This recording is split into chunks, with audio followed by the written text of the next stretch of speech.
Welcome back to the channel.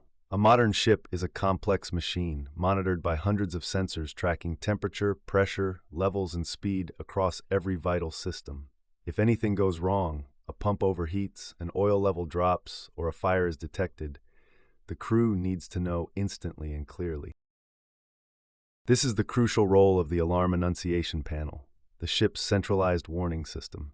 It is the bridge between a fault sensed deep within the machinery and the operator's ability to detect, diagnose, and respond.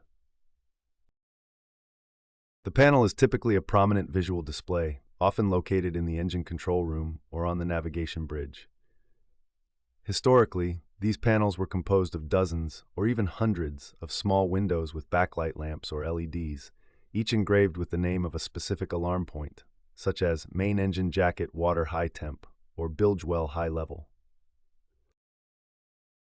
Today, these functions are often integrated into modern human-machine interface (HMI) screens, but the fundamental annunciation logic remains the same.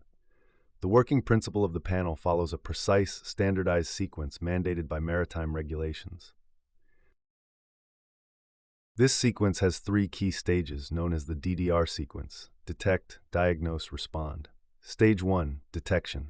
When a sensor detects an abnormal condition, a signal immediately activates the corresponding window on the panel.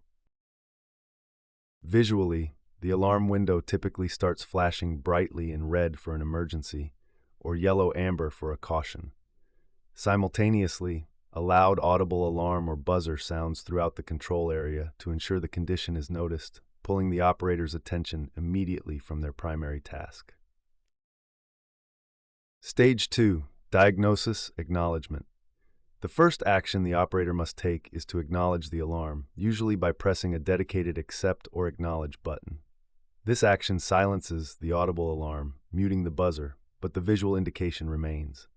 The flashing light usually changes to a steady illuminated light. This confirms the crew knows about the fault and is actively working on the diagnosis, but the fault itself has not yet been cleared. The steady light serves as a constant reminder until the issue is fixed.